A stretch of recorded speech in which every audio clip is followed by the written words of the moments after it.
Oman நாட்டிற்கு சுற்றுப்பயணம் மேற்கொண்ட பிரதமர் மோடிக்கு அந்நாட்டின் உயரிய விருதான ஆர்டர் ஆஃப் ஓமன் விருதினை சுல்தான் ஹைத்தம் பின் தாரிக் வழங்கி கௌரவித்தார். இருநாட்டு உறவை வலுப்படுத்த பிரதமர் ஆற்றிய பங்களிப்பை அங்கீகரிக்கும் விதமாக இந்த விருது வழங்கப்பட்டது. இது வெளிநாடுகளில் பிரதமர் மோடி பெற்ற 29வது உயரிய விருது என்பது குறிப்பிடத்தக்கது. ஓமன் தலைநகர் மஸ்கட்டில் உள்ள அல்பராகா அரண்மனைக்கு சென்ற பிரதமர் மோடியை அந்நாட்டின் சுல்தான் ஹைத்தம் பின் தாரிக் ஆரத்தழுவி வரவேற்றார். தொடர்ந்து அமைச்சர்கள் மற்றும் மூத்த அதிகாரிகளை பிரதமருக்கு அறிமுகம் செய்து வைத்தார். இதனையடுத்து இருதரப்பு உறவுகளை வலுப்படுத்துவது குறித்து தலைவர்கள் பேச்சுவார்த்தை நடத்தினர். மஸ்கட்டில் இந்தியா ஓமன் நாடுகளின் வர்த்தக கூட்டத்தில் பங்கேற்ற பிரதமர் மோடி உலகின் 3வது பொருளாதார வளமிக்க நாடாக வளரும் இந்தியாவோடு கரம் கோர்த்து ஓமனும் நடைபோடுவதாக மகிழ்ச்சி தெரிவித்தார். இந்தியா எப்போதும் முற்போக்கு சிந்தனை கொண்ட நாடு என்றும் அது வளரும் போதெல்லாம் நட்பு நாடுகளை வளர வைக்கும் என்றும் பெருமிதம் தெரிவித்திருக்கிறார். மகாத்மா காந்தி ஊரக வேலைவாய்ப்பு திட்டத்தை ராம்ஜி திட்டம் என பெயர் மாற்றப்பட்ட திருத்த மசோதா எதிர்க்கட்சியினரின் கடும் எதிர்ப்புக்கு நடுவே மக்களவையில் நிறைவேற்றப்பட்டது.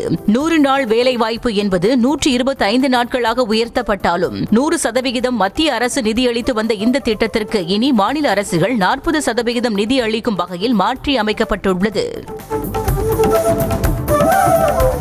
100 நாள் வேலை திட்ட திருத்த மசோதாவை நாடாளுமன்ற கூட்டுக்குழுவுக்கு அனுப்ப வலியுறுத்தி மக்களவையில் இந்தியா கூட்டணி எம்பிக்கள் முழக்கமிட்டனர். ஆனால் கோரிக்கையை ஏற்க மறுத்து மத்திய வேளாண் அமைச்சர் சிவராஜ் சிங் பேசத் தொடங்கியதால் ஆத்திரமடைந்த எம்பிக்கள் சிலர் மசோதா நகலை கிழித்து எறிந்தனர்.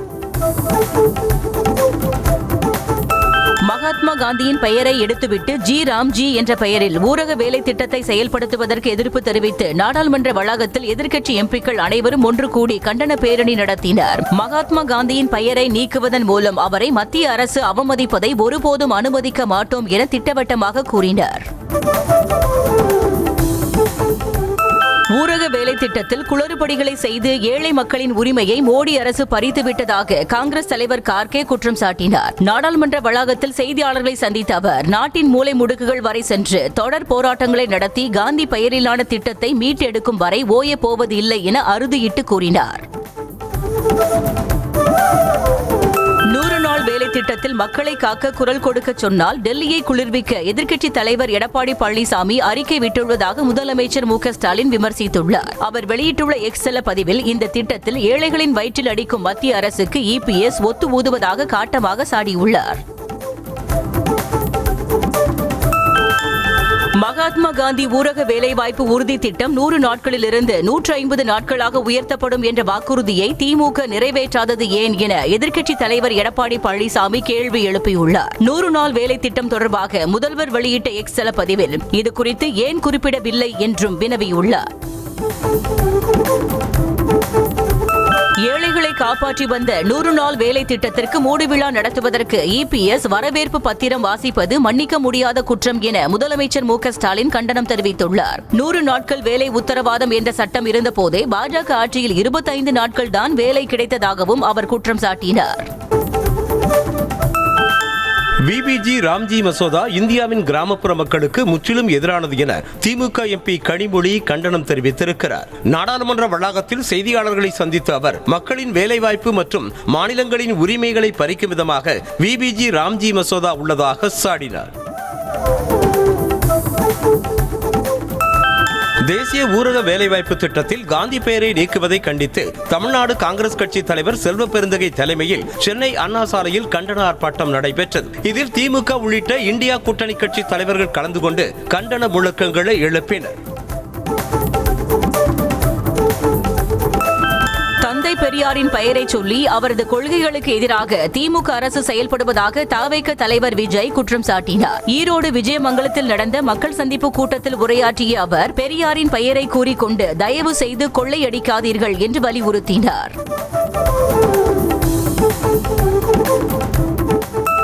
தாவேக கூட்டங்களில் தாம் பேசுவதை சினிமா டயலாக் என திமுகவினர் கிண்டல் அடிப்பதாக குற்றம் சாட்டிய விஜய், என் கேரக்டரையே புரிஞ்சிக்க மாட்டேங்கிறீங்களே என்றும் முதலமைச்சர் பேசுவது மட்டும் சிலப்பதிகாரத்தில் இருந்து எடுத்ததா எனவும் கேள்வி எழுப்பினார். அத்தோடு 2026 சட்டமன்ற தேர்தலின் கேரக்டரே வேற மாதிரி இருக்க போகிறது என்றும் சஸ்பென்ஸ் வைத்தார். அரசியல் எதிரி யார், கொள்கை எதிரி யார் என்று கூறிக்கொண்டே அரசியலுக்கு வந்துள்ளதாக கூறிய விஜய், களத்தில் இருப்பவர்களைத்தான் எதிர்க்க முடியுமே தவிர தேர்தல் களத்திலேயே இல்லாதவர்கள் குறித்தெல்லாம் பேச முடியாது என்றார். அத்தோடு திமுகவை தீய சக்தி என்ற அவர், அதை அழிக்க தூய சக்தி தாவேகாவால் மட்டுமே முடியும் என கூட்டத்தில் கர்ஜித்தார். பேரறிஞர் அண்ணாவும் எம்ஜிஆரும் தமிழ்நாட்டின் சொத்து, எனவே அவர்கள் பெயரை பயன்படுத்தக்கூடாது என கம்ப்ளைண்ட் பண்ணவோ அழவோ கூடாது என விஜய் கிண்டல் அடித்தார். அத்தோடு தாவேகா ஒரு பொருட்டே இல்லை என கதரும் கூட்டங்களுக்கு நாங்கள் யாரை பேசினால் என்ன பேசினால் என்ன, ஏன் ஆளாளுக்கு புலம்பி தள்ளுகிறீர்கள் என்றும் அவர் கேள்வி எழுப்பினார். ஈரோட்டில் விஜய் பேசிக் கொண்டிருந்த போதே ஆர்வ மிகுதியில் ஸ்பீக்கர் டவர் மீது ஏறி ஃபிளையிங் கிஸ் கொடுத்த தாவேகா தொண்டரை கண்டு விஜய் டென்ஷன் ஆனார். உடனே கீழே இறங்குமாறு வலியுறுத்திய விஜய், கீழே இறங்கினால்தான் கிஸ் கொடுப்பேன் என்று கூறியதை ஏற்று கீழே இறங்கியவருக்கு ஃபிளையிங் கிஸ் கொடுத்து உற்சாகப்படுத்தினார். ஈரோடு மக்கள் சந்திப்பை மிக பிரம்மாண்டமாகவும் மிக பாதுகாப்புடனும் ஏற்பாடு செய்ததாக செங்கோட்டையன் உள்ளிட்ட தாவேகா நிர்வாகிகளுக்கு விஜய் பாராட்டு தெரிவித்துள்ளார். அதேபோல போக்குவரத்து பாதுகாப்பு உள்ளிட்டவற்றை சிறப்பாக ஏற்பாடு செய்திருந்ததாக காவல்துறைக்கும் நன்றி தெரிவித்துள்ளார். தாவேகா தலைவர் விஜய் வெறுமனே மாஸ்க் காட்டினால் போதாது, மக்களுக்கு ஏதாவது செய்ய வேண்டும் என பாஜக மாநில தலைவர் நயினார் நாகேந்திரன் தெரிவித்துள்ளார். வேலூர் மாவட்டம் கேவி குப்பத்தில் செய்தியாளர்களை சந்தித்த அவர், புதிதாக கட்சி ஆரம்பித்தவர்களை நம்பி வாக்குகளை மக்கள் வீணாக்க வேண்டாம் என அறிவுறுத்தினார். 2019ஆம் ஆண்டிலேயே இலவச லேப்டாப் வழங்கும் திட்டத்தை பாதியிலேயே கைவிட்டு மாணவர்களை ஏமாற்றியவர்தான் எடப்பாடி பழனிசாமி என துணை முதலமைச்சர் உதயநிதி ஸ்டாலின் பதிலடி தந்திருக்கிறார். எதையாவது சொல்லி கல்லூரி மாணவர்களுக்கான மடிக்கணினி திட்டத்தை முடக்க நினைக்கும் எடப்பாடி பழனிசாமியின் கனவு பலிக்காது எனவும் திட்டவட்டமாக கூறியிருக்கிறார். திமுக இளைஞர் அணியின் தென் மாவட்டங்கள் மற்றும் டெல்டா மாவட்டங்களுக்கான மண்டல மாநாடு ஜனவரி 24ஆம் தேதி விருதுநகரில் நடக்க உள்ளதாக தகவல் வெளியாகியுள்ளது. ஏற்கனவே திருவண்ணாமலையில் முதல் இளைஞர் அணி மண்டல மாநாடு நடந்து முடிந்த நிலையில் 2வது மண்டல மாநாட்டை விருதுநகரில் நடத்த முடிவு செய்யப்பட்டுள்ளதாக கூறப்படுகிறது. சட்டமன்ற தேர்தலில் போட்டியிடுவதற்காக விருப்ப மனு விற்றதன் மூலம் அதிமுகவில் இதுவரை 3 கோடி ரூபாய் கட்டணம் வசூலிக்கப்பட்டதாக தகவல் வெளியாகியுள்ளது. சென்னை ராயப்பேட்டையில் உள்ள அதிமுக தலைமை அலுவலகத்தில் 4வது நாளாக விருப்ப மனு விநியோகம் விறுவிறுப்பாக நடைபெற்றது. தந்தை மகன் மோதலுக்கு இடையே தைலாபுரத்தில் நடந்த செய்தியாளர்கள் சந்திப்பின் போது ஜி.கே. மணி எழுதி கொடுத்ததை ராமதாஸ் அப்படியே பார்த்து ஒப்பிக்கும் வீடியோ வெளியாகி சமூக வலைதளங்களில் விவாதத்தை கிளப்பியுள்ளது. ராமதாஸை தாம் ஒன்றும் இயக்கவில்லை என ஜி.கே. மணி கூறி வரும் நிலையில் அதற்கு நேர்மாறாக வீடியோ வெளியாகியுள்ளது. கட்சியின் நலனுக்கும் கட்சி தலைமைக்கும் எதிராக செயல்பட்டு வருவதால் அடிப்படை உறுப்பினர் பதவியிலிருந்து ஏன் நீக்கக்கூடாது என்பது குறித்து ஜி.கே. மணி ஒரு வாரத்திற்குள் விளக்கம் அளிக்க அன்புமணி தரப்பு நோட்டீஸ் அனுப்பியுள்ளது. அன்புமணி மீது டெல்லி போலீசில் புகார் அளித்தது, அவதூறு பரப்பும் வகையில் பேட்டி கொடுத்தது ஆகிய குற்றச்சாட்டுகள் அவர் மீது சுமத்தப்பட்டுள்ளது.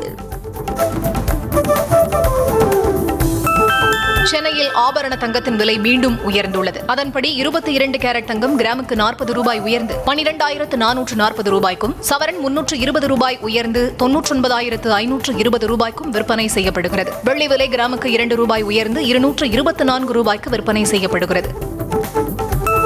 தமிழகத்தில் ஸ்னைடர் எலக்ட்ரிக் நிறுவனம் 718 கோடி ரூபாய் முதலீடு செய்யும் நிலையில் முதலமைச்சர் மு.க. ஸ்டாலின் முன்னிலையில் புரிந்துணர்வு ஒப்பந்தம் கையெழுத்தானது. சென்னை கோவையில் உள்ள ஆலைகள் விரிவாக்கம் மற்றும் ஹொசூரில் புதிய ஆலை அமைப்பதன் மூலம் 663 பேருக்கு வேலைவாய்ப்பு கிடைக்கும் என தெரிவிக்கப்பட்டுள்ளது.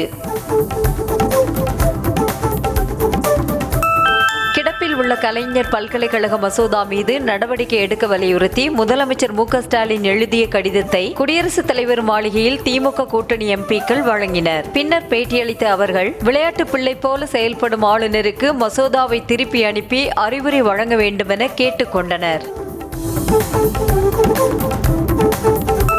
கடந்த 10 ஆண்டுகளில் வேளாண் துறை வளர்ச்சி அடுத்தடுத்து 2 ஆண்டுகளில் வீழ்ச்சியடைந்திருப்பது இதுவே முதல் முறை என தெரிவித்துள்ள பாமக தலைவர் அன்புமணி, இதற்கு திமுக அரசின் பதில் என்ன என கேள்வி எழுப்பியுள்ளார். பொருளாதார அடிப்படையில் தமிழக மக்களிடையே மிகப்பெரிய ஏற்றத்தாழ்வை ஏற்படுத்தி இருப்பதுதான் திமுக அரசின் சாதனை என்றும் விமர்சித்துள்ளார்.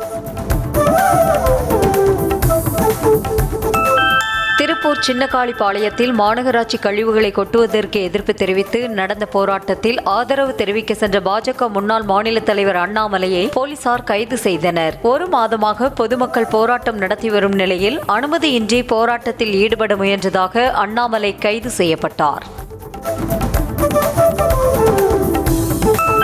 திருப்பரங்குன்றம் மலை உச்சியில் தீபம் ஏற்றும் விவகாரத்தில் தனி நீதிபதி உத்தரவுக்கு எதிராக மேல்முறையீட்டு வழக்கில் தீர்ப்பை உயர்நீதிமன்ற மதுரை கிளை ஒத்திவைத்தது. இந்த வழக்கில் அனைத்து தரப்பினரின் வாதங்களும் நிறைவடைந்த நிலையில் தேதி குறிப்பிடாமல் தீர்ப்பை நீதிமன்றம் ஒத்திவைத்து உத்தரவிட்டது.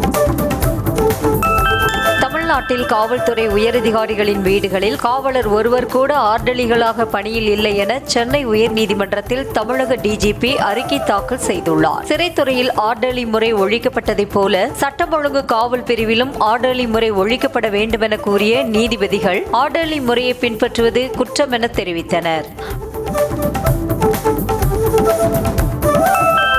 தூத்துக்குடியில் பசுமை தாமிர உற்பத்தி ஆலை அமைக்க அனுமதி கோரிய மனுக்களை பரிசீலிக்க உத்தரவிடக் கோரி சென்னை உயர்நீதிமன்றத்தில் வேதாந்தா நிறுவனம் தரப்பில் வழக்கு தாக்கல் செய்யப்பட்டுள்ளது. இதனை விசாரித்த நீதிமன்றம் ஸ்டெர்லைட் ஆலை கழிவுகளை அப்புறப்படுத்த கோரிய வழக்குடன் விசாரணைக்கு பட்டியலிட உத்தரவிட்டிருக்கிறது. சென்னை பல்கலைக்கழகத்தின் பதிவாளராக ரீட்டா ஜான் நியமிக்கப்பட்ட உத்தரவை ரத்து செய்ய கோரி சென்னை உயர்நீதிமன்றத்தில் வழக்கு தாக்கல் செய்யப்பட்டுள்ளது. 2024ஆம் ஆண்டு முதல் ஆட்சிமன்ற குழு உறுப்பினராக இருக்கும் ரீட்டா ஜான் தனது பதவியை ராஜினாமா செய்யாமலேயே பதிவாளர் தேர்வு நடைமுறையில் கலந்து கொண்டது சட்டவிரோதமானது என அதில் கூறப்பட்டுள்ளது. கரூர் துயர சம்பவம் தொடர்பாக நகர காவல் ஆய்வாளர் மணிவண்ணன் கோப்புகளுடன் சிபிஐ அலுவலகத்தில் விசாரணைக்கு ஆஜராகினார். கடந்த செப்டம்பர் மாதம் 27ஆம் தேதி வேலுச்சாமிபுரம் பகுதியில் நடந்த தாவேக தலைவர் விஜயின் மக்கள் சந்திப்பு நிகழ்ச்சியில் கூட்ட நெரிசல் ஏற்பட்டு 41 பேர் உயிரிழந்தது குறித்து சிபிஐ விசாரித்து வருகிறது. விஜயமங்கலத்தில் நடைபெற்ற தாவேக பரப்புரை கூட்டத்தில் விஜய் கலந்து கொண்டு பேசியபோது பாதுகாப்பு தடுப்புகளை மீறி ஆண்கள், பெண்கள், முதியவர்கள் உள்ளிட்டோர் மைதானத்திற்குள் புகுந்ததால் பரபரப்பு ஏற்பட்டது. அதிலும் சிலர் விஜயின் பிரச்சார வாகனம் அருகே செல்ல முயற்சித்ததால் காவல்துறையினர் விரைந்து சென்று கட்டுப்படுத்தினர். திண்டுக்கல் தெற்கு தாவேக மாவட்ட செயலாளர் நிர்மல்குமாரும் திண்டுக்கல் மத்திய மாவட்ட செயற்குழு உறுப்பினர் பெரியசாமியும் ஒருவரை ஒருவர் சரமாரியாக குற்றம் சாட்டி செல்போனில் பேசிக் கொண்டு ஆடியோ வெளியாகியுள்ளது. மது மற்றும் பணத்தை பெற்றுக்கொண்டு கண்டவர்களுக்கும் நிர்மல்குமார் பதவி வழங்குவதாக பெரியசாமியும், போக்சோ வழக்கில் கைதான நீ எல்லாம் என்னை பற்றி பேசக்கூடாது என நிர்மல்குமாரும் பரஸ்பரம் குற்றம் சாட்டினர். மலேசியாவிலிருந்து சென்னைக்கு விமானத்தில் கடத்தி வரப்பட்ட சுமார் 4 கோடி ரூபாய் மதிப்புடைய தங்கத்தை மத்திய புலனாய்வுத்துறை அதிகாரிகள் பறிமுதல் செய்தனர். இண்டிகோ விமானம் மூலம் சுற்றுலா பயணிகள் விசாவில் வந்து இறங்கிய ஆண், பெண் இருவரை சந்தேகத்தின் பேரில் சோதனை செய்ததில் டம்பிள்ஸில் தங்கம் மறைத்து வைத்திருந்தது தெரியவந்தது. திருவண்ணாமலை மாவட்டம் செய்யாறு அருகே மதுப்பழக்கத்தால் ஏற்பட்ட கடனை அடைக்க சொத்தை விற்றுத்தராத தந்தையை கொலை செய்த மகனை போலீசார் கைது செய்தனர். கடந்த 16ஆம் தேதி இரவு மது போதையில் இருந்த பாலசெந்தில் தந்தையிடம் சொத்து கேட்டு தகராறு செய்து தலையணையை எடுத்து அவரது முகத்தில் அழுத்தி கொன்றதாக போலீசார் தெரிவித்தனர்.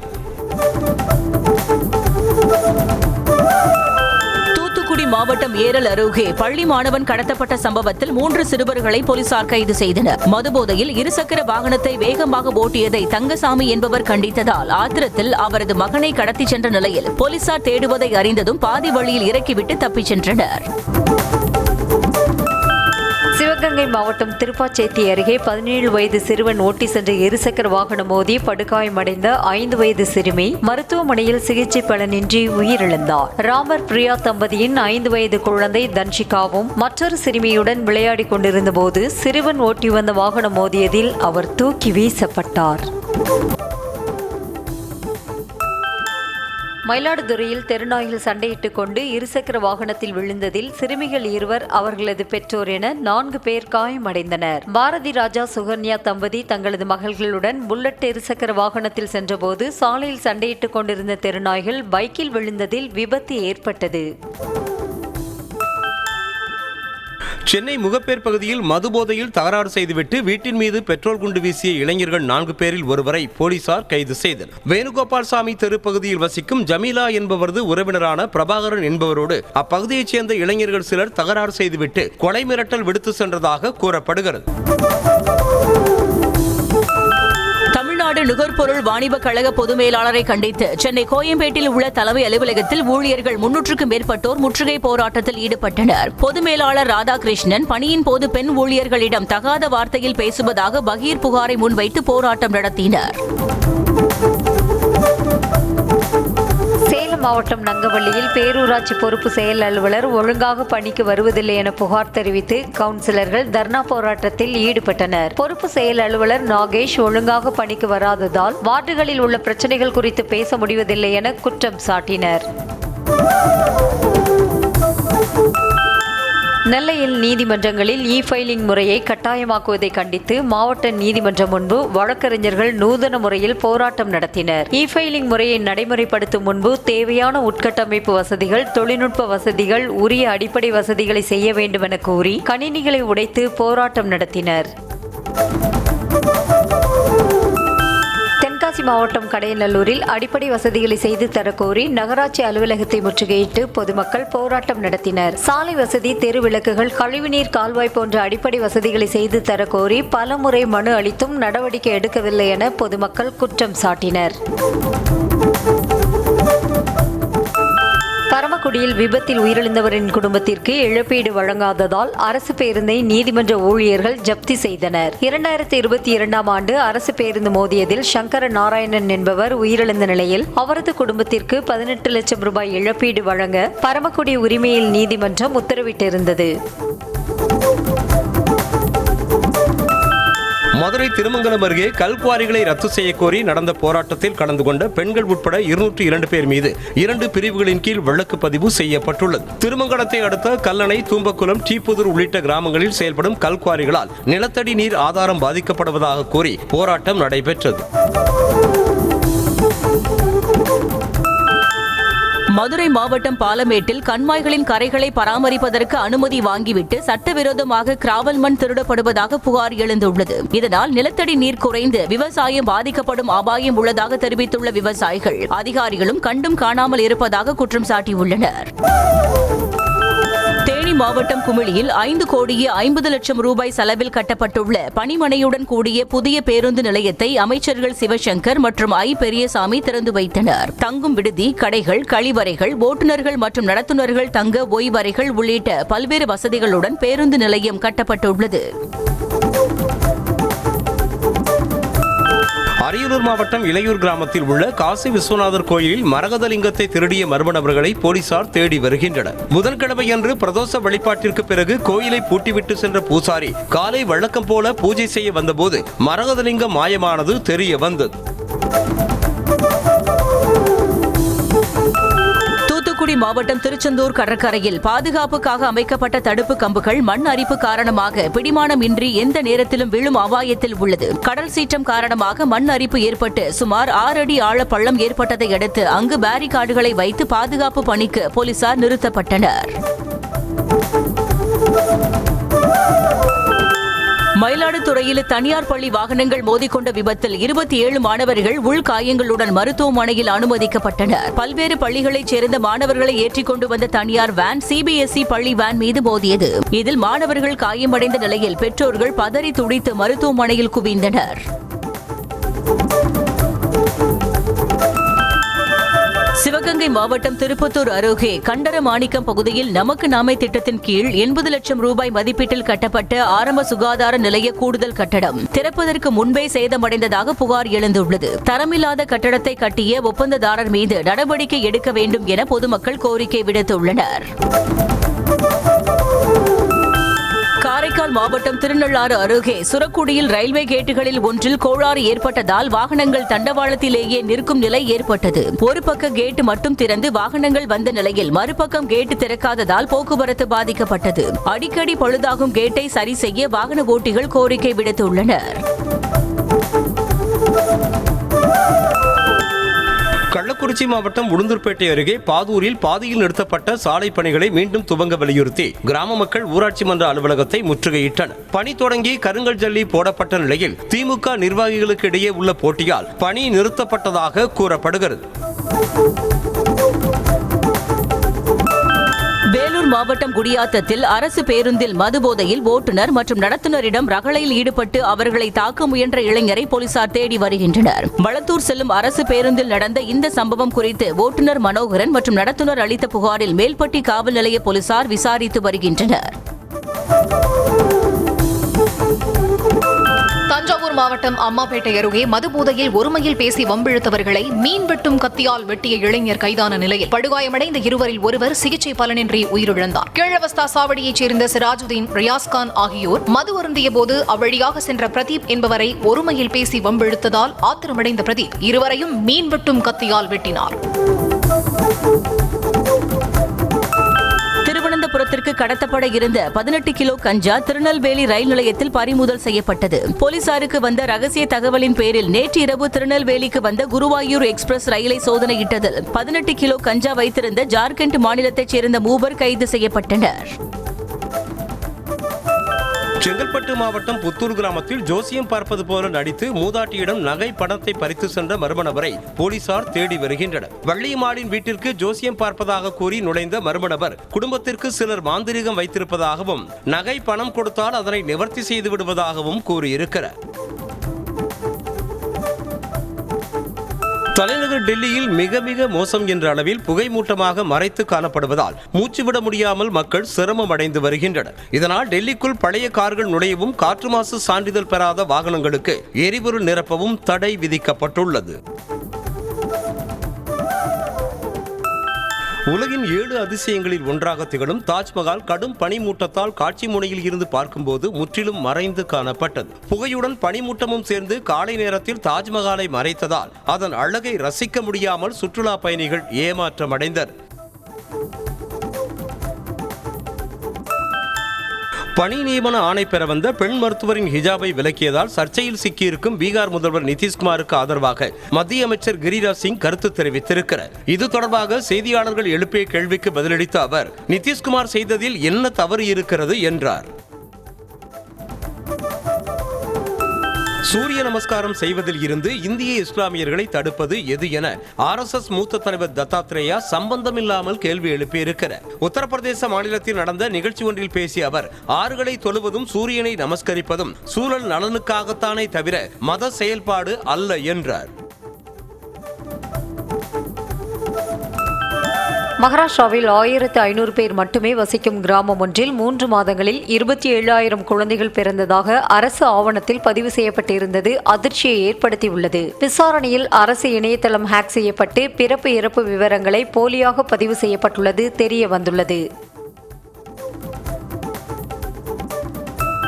உத்தரப்பிரதேசத்தில் தாய் தந்தையை கொலை செய்து உடல்களை ரம்பத்தால் துண்டு துண்டாக அறுத்து ஆற்றில் வீசிய கொடூர மகனை போலீசார் கைது செய்தனர். இஸ்லாமிய பெண்ணை மணந்ததால் பெற்றோரோடு ஏற்பட்ட தகராறில் மனைவி பிரிந்து சென்ற நிலையில் மனைவிக்கு ஜீவனாசம் வழங்க பெற்றோர் பணம் தர மறுத்ததால் அவர்களை கொலை செய்ததாக அவர் கூறினார். கணவன் மனைவி பரஸ்பரம் விவாகரத்து பெற ஓராண்டுக்கு கண்டிப்பாக பிரிந்து வாழ வேண்டும் என்ற நிபந்தனை அவசியம் அல்ல என டெல்லி உயர்நீதிமன்றம் உத்தரவிட்டுள்ளது. இந்த திருமண சட்டத்தின்படி விவாகரத்து கோரும் தம்பதிகள் குறைந்தபட்சம் 1 வருடம் பிரிந்திருக்க வேண்டும் என்பது கட்டாயம் என்ற நிலையில் பொருத்தமான வழக்குகளில் இந்த விதியை தளர்த்திக் கொள்ளலாம் என்று தெரிவித்துள்ளது. சவுதி அரேபியாவின் ஜித்தாவில் இருந்து கோழிக்கோட்டுக்கு சென்று கொண்டிருந்த ஏர் இந்தியா விமானத்தின் டயர்கள் வெடித்ததால் விமானம் கொச்சி விமான நிலையத்தில் அவசரமாக தரையிறக்கப்பட்டது. லேண்டிங் கியரில் ஏற்பட்ட கோளாறு காரணமாக 2 டயர்கள் வெடித்தது முதற்கட்ட விசாரணையில் தெரிய வந்தது.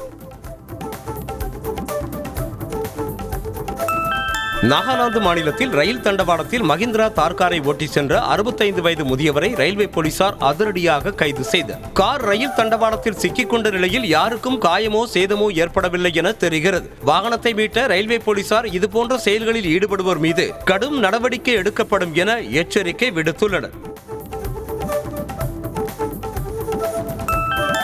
கேரள மாநிலம் பாலக்காடு அருகே அரசு பேருந்தில் கடத்தி செல்லப்பட்ட 8 கோடி ரூபாய் மதிப்பிலான 8.69 கிலோ தங்கத்தை போலீசார் பறிமுதல் செய்தனர். கடத்தலில் ஈடுபட்ட மும்பையை சேர்ந்த 2 இளைஞர்களை பிடித்து விசாரித்ததில் திருச்சூரை சேர்ந்த நகைக்கடை உரிமையாளருக்கு தங்கத்தை கொண்டு சென்றது தெரிய வந்தது. கிறிஸ்துமஸை முன்னிட்டு அமெரிக்காவில் உள்ள ஒவ்வொரு ராணுவ வீரருக்கும் இந்திய மதிப்பில் 1,60,000 ரூபாய் வழங்கப்படும் என அதிபர் டிரம்ப் அறிவித்துள்ளார். அமெரிக்க நாடு அங்கீகரிக்கப்பட்ட ஆண்டான 1776 நினைவு கூறும் விதமாக ராணுவ வீரர்களுக்கு $1,776 வழங்குவதாக தெரிவித்தார். அமெரிக்கா எத்தனை தடைகளை ஏற்படுத்தினாலும் அதனை முறியடித்து எண்ணெய் வர்த்தகம் தொடரும் என வெனிசுலா அதிபர் நிக்கோலஸ் திட்டவட்டமாக கூறியுள்ளார். வெனிசுலாவில் அமெரிக்கா உருவாக்கிய எண்ணெய் வயல்களை ஒப்படைக்க கோரி கெடு விதித்துள்ள டிரம்ப் அதுவரை வெனிசுலாவிற்குள் கச்சா எண்ணெய் கப்பல்கள் நுழைய தடை விதித்தார். வெனிசுலா எதிர்க்கட்சித் தலைவர் மரியா கொரினா மச்சோடாவுக்கு அமைதிக்கான நோபல் பரிசு வழங்கியதற்கு எதிர்ப்பு தெரிவித்து விக்கிலீக்ஸ் நிறுவனர் ஜூலியன் அசாஞ்சே நோபல் குழு மீது வழக்கு தொடர்ந்துள்ளார். வெனிசுலாவை கபலீகரம் செய்ய துடிக்கும் டிரம்புக்கு மச்சாடோ ஆதரவு அளிப்பதாக குற்றம் சாட்டிய அவர் அமைதிக்காக உழைக்காதவருக்கு அமைதிக்கான நோபலா என கேள்வி எழுப்பினார். ஈரானில் உள்ள ஹோர்முஸ் தீவில் கனமழையால் அங்குள்ள கடற்கரையும் கடல் நீரும் ரத்த சிவப்பாக மாறிய காட்சிகள் சமூக வலைதளங்களில் பரவி வியப்பை ஏற்படுத்தி வருகிறது. தனித்துவமான நிலவியல் அமைப்பு கொண்ட இத்தீவில் உள்ள மண் இரும்பு ஆக்சைடு செறிவு கொண்டது என்றும் குறிப்பாக அடர் சிவப்பு நிறத்தை அளிக்கும் ஹெமஜைட் எனும் கனிமம் நிறைந்தது எனவும் கூறப்படுகிறது. அமெரிக்காவில் வாடிக்கையாளரின் உணவின் மீது பெண் டெலிவரி ஊழியர் பெப்பர் ஸ்ப்ரே அடித்த வீடியோ வெளியான நிலையில் அவர் பணி நீக்கம் செய்யப்பட்டிருக்கிறார். எவன்ஸ்வில்லில் உள்ள உணவகம் ஒன்றில் ஆன்லைனில் ஆர்டர் செய்த உணவை சாப்பிட்டு அசௌகரியத்திற்கு ஆளான தம்பதி வீட்டின் கதவில் இருந்த சிசிடிவி காட்சிகளை ஆய்வு செய்த போது அதிர்ந்து போயினர். இந்தியா தென்னாப்பிரிக்கா இடையிலான 4வது T20 போட்டி கடும் பனிப்பொழிவு காரணமாக ரத்து செய்யப்பட்ட நிலையில் BCCI ரசிகர்கள் கடுமையாக விமர்சித்து வருகின்றனர். காற்று மாசு அபாய கட்டத்தை எட்டியுள்ள வட இந்திய நகரங்களில் போட்டிகளை திட்டமிடுவது வீரர்கள் மீது BCCIக்கு கொஞ்சமும் அக்கறை இல்லை என்பதை காட்டுவதாக விமர்சித்துள்ளனர். துபாயில் வெள்ளிக்கிழமை நடைபெறும் ஜூனியர் ஆசிய கோப்பை கிரிக்கெட் அரையிறுதிப் போட்டியில் இந்தியா மற்றும் இலங்கை அணிகள் பல பரீட்சை நடத்துகின்றன. மற்றொரு அரையிறுதிப் போட்டியில் வங்கதேச அணி பாகிஸ்தான் அணியை எதிர்கொள்கிறது. அரையிறுதியில் வெற்றி பெறும் அணிகள் வரும் 21ஆம் தேதி நடைபெறும் இறுதிப் போட்டியில் மோத உள்ளன. நியூசிலாந்தில் நடைபெற்று வரும் வெஸ்ட் இண்டீஸிற்கு எதிரான டெஸ்ட் கிரிக்கெட் போட்டியில் டாம் லாத்தம் மற்றும் டெவன் கான்வே ஆகியோர் இணைந்து 323 ரன்களை குவித்து சாதனை படைத்தனர். நியூசிலாந்தில் இதற்கு முன்னதாக 1930இல் ஸ்டீவி டெம்ஸ்டட் ஜேக்கி மில்ஸ் இணைந்து 276 ரன்களை குவித்ததே அதிகபட்ச சாதனையாக இருந்தது. ஆஸ்திரேலிய அணியின் முன்னாள் வேகப்பந்து வீச்சாளர் மெக்ராத்தின் சாதனையை ஆஸ்திரேலிய வீரர் நாத்தன் லைன் முறியடித்த நிலையில் மெக்ராத் கோபமடைந்தது போல நாற்காலியை தூக்கி வீச முயற்சி செய்யும் நகைச்சுவை காட்சிகள் வெளியாகியுள்ளன. 563 விக்கெட்டுகளை வீழ்த்திய மெக்ராத்தின் சாதனையை முந்தி 564 விக்கெட்டுகளை கைப்பற்றி நாத்தன் லைன் சாதனை படைத்திருக்கிறார். இலங்கை கிரிக்கெட் அணியின் புதிய ஃபீல்டிங் பயிற்சியாளராக இந்தியாவைச் சேர்ந்த ஸ்ரீதர் நியமிக்கப்பட்டிருக்கிறார். அடுத்த ஆண்டு நடைபெறும் T20 கிரிக்கெட் உலகக்கோப்பை வரை பயிற்சியாளராக தொடர்வார் என இலங்கை கிரிக்கெட் வாரியம் அறிவித்திருக்கிறது. ஸ்ரீதர் இந்திய கிரிக்கெட் அணியில் 7 ஆண்டுகள் ஃபீல்டிங் பயிற்சியாளராக பணியாற்றியிருக்கிறார் என்பது குறிப்பிடத்தக்கது. பார்வை மாற்றுத்திறனாளிகளுக்கான மகளிர் உலகக்கோப்பை வென்று வரலாற்று சாதனை படைத்த இந்திய மகளிர் அணி வீராங்கனைகளையும் பயிற்சியாளர்களையும் கிரிக்கெட் ஜாம்பவான் சச்சின் நேரில் அழைத்து பாராட்டு தெரிவித்திருக்கிறார். இலங்கையில் நடைபெற்ற இறுதிப் போட்டியில் நேபாள அணியை வீழ்த்தி இந்திய அணி சாம்பியன் பட்டம் வென்றது. ஆஸ்திரேலியாவில் டெஸ்ட் தொடரை கைப்பற்றுவது என்பது ஒலிம்பிக் போட்டிகளில் தங்கப் பதக்கத்தை வெல்வதை விட கடினமானது என இங்கிலாந்து அணியின் முன்னாள் வீரர் மான்டி பனேசர் கூறினார். ஆஸ்திரேலியாவில் நடைபெற்று வரும் ஆஷஸ் தொடரில் முதல் 2 போட்டியிலும் இங்கிலாந்து மோசமான தோல்வியை சந்தித்த நிலையில் 3வது போட்டியிலும் தடுமாறி வருகிறது. IPL மினி ஏலத்தில் சென்னை அணியில் தாம் ஏலத்தில் எடுக்கப்பட்டது குறித்து இளம் வீரர் கார்த்திக் சர்மா நிகழ்ச்சியுடன் கூறியுள்ளார். கார்த்திக் சர்மாவை 14 கோடியே 20 லட்சம் ரூபாய்க்கு சென்னை சூப்பர் கிங்ஸ் அணி வாங்கியது. CSK தேர்வு செய்த பின் ஏலம் முடிந்த பின்னரும் அழுகையை கட்டுப்படுத்த முடியவில்லை என உணர்ச்சி வசப்பட்டு கார்த்திக் சர்மா பேசினார். விஜய் நடிப்பில் உருவாகியுள்ள ஜனநாயகன் திரைப்படத்தின் 2வது பாடல் வெளியாகி வரவேற்பை பெற்று வருகிறது. தளபதி கச்சேரி என்ற பாடலை தொடர்ந்து ஒரு பெயரே வரலாறு என்ற வரிகளில் தொடங்கும் 2வது பாடல் வெளியாகியுள்ளது. இந்த படத்தின் இசை வெளியீட்டு விழா மலேசியாவில் பிரம்மாண்டமாக நடத்த திட்டமிடப்பட்டுள்ளது. நடிகர் சூர்யா தனது 46வது படத்தில் இணைந்து நடிக்கும் சக நடிகரின் குழந்தைக்கு தங்கச் செயினை பரிசளித்திருக்கிறார். இது தொடர்பான வீடியோ சமூக வலைதளங்களில் பரவி ரசிகர்களின் கவனத்தை கவர்ந்து வருகிறது. பராசக்தி திரைப்படத்தில் சிவகார்த்திகேயனும் அதர்வாவும் சகோதரர்களாக நடித்துள்ளதாக நிகழ்ச்சி ஒன்றில் திரைப்படத்தின் இயக்குநர் சுதா கொங்கரா தெரிவித்தார். சிவகார்த்திகேயன் அரசு பணியில் இருப்பவராகவும் அதர்வா பொறியியல் மாணவன் கதாபாத்திரத்தில் நடித்துள்ளதாகவும் சுதா கொங்கரா கூறினார். நடிகர் சிவகார்த்திகேயனின் அடுத்த திரைப்படத்தை வெங்கட் பிரபு இயக்க உள்ளதாக தகவல் வெளியாக இருக்கிறது. இந்த திரைப்படத்தின் முக்கியமான காட்சிகளை பெரும்பாலும் வெளிநாடுகளில் படமாக்க படக்குழு திட்டமிட்டுள்ளதாக கூறப்படுகிறது. இதனால் சுமார் 150 கோடி பட்ஜெட்டில் பிரம்மாண்டமான பொருட்செலவில் தயாரிக்கப்பட இருப்பதாகவும் சொல்லப்படுகிறது. கார்த்தி நடித்துள்ள வா வாத்தியார் திரைப்படம் மீதான தடையை நீக்க உச்சநீதிமன்றம் மறுப்பு தெரிவித்தது. அர்ஜுன்லால் சுந்தர்தாஸ் என்பவரிடம் பெற்ற கடனை திரும்ப செலுத்தும் வரை திரைப்படத்தை வெளியிடக்கூடாது என சென்னை உயர்நீதிமன்றம் உத்தரவு பிறப்பித்திருந்தது. உயர்நீதிமன்ற தீர்ப்பை எதிர்த்து ஸ்டுடியோ கிரீன் நிறுவனம் சார்பில் உச்சநீதிமன்றத்தில் மேல்முறையீடு செய்யப்பட்டது.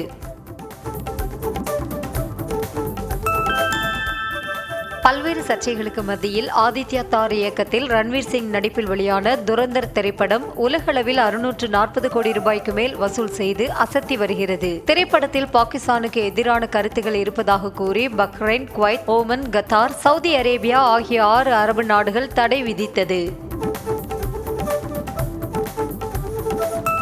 ஷானல் டியோ இயக்கத்தில் அதிவிசேஷ், மிருனால் தாக்கூர் நடிப்பில் உருவாகி வரும் டக்காய்ட் திரைப்படத்தின் டீசர் வெளியாகி கவனத்தை ஈர்த்து வருகிறது. அதிரடி சண்டை காட்சிகள் மற்றும் காதல் கதைக்களத்தில் உருவாகி வரும் டக்காய்ட் திரைப்படத்தை உலகம் முழுவதும் அடுத்த ஆண்டு மார்ச் 19ஆம் தேதி வெளியிட படக்குழு திட்டமிட்டுள்ளது. தனது முதல் திரைப்படத்தில் நடிக்கும்போது இருந்த அதே பயமும் பக்தியும் தற்போது நடித்துள்ள 45 திரைப்படத்தின் படப்பிடிப்பின் போதும் இருந்ததாக நிகழ்ச்சி ஒன்றில் கன்னட நடிகர் சிவராஜ்குமார் கூறினார். அர்ஜுன் ஜான்யா இயக்கத்தில் சிவராஜ்குமார், உபேந்திரா நடித்துள்ள 45 திரைப்படம் வரும் ஜனவரி 1ஆம் தேதி திரையரங்குகளில் வெளியாக உள்ளது. துல்கர் சல்மான் நடிப்பில் உருவாகி வரும் ஐ எம் கேம் திரைப்படத்தில் கயட் லோகர் முக்கிய கதாபாத்திரத்தில் நடிக்க ஒப்பந்தமாகி உள்ளதாக படக்குழு அறிவித்துள்ளது. துல்கர் சல்மானின் வே ஃபேரர் நிறுவனம் தயாரித்து வரும் இந்த திரைப்படத்தின் ஃபர்ஸ்ட் லுக் போஸ்டர் சமீபத்தில் வெளியாகி நல்ல வரவேற்பை பெற்றது.